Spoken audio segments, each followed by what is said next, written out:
श्रीमद् भगवद गीता अध्याय 7 श्लोक 28। येषां त्वन्तगतं पापं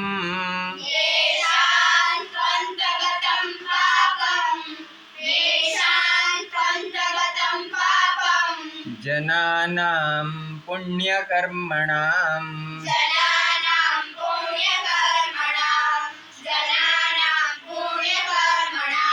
ते द्वन्द्वमोहनिर्मुक्ता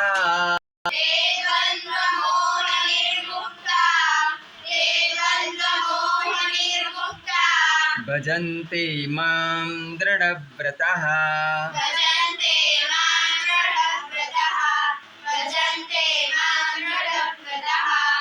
येषां त्वन्तगतं पापं जनानां पुण्यकर्मणां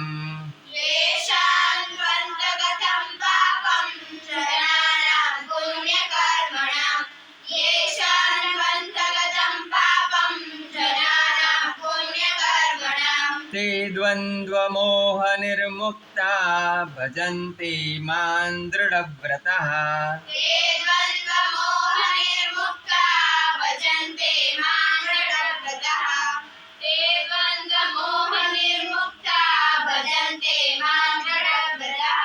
येषां त्वन्तगतं पापं जनानां पुण्यकर्मणां ते द्वन्द्वमोहनिर्मुक्ता भजन्ते मां दृढव्रतः।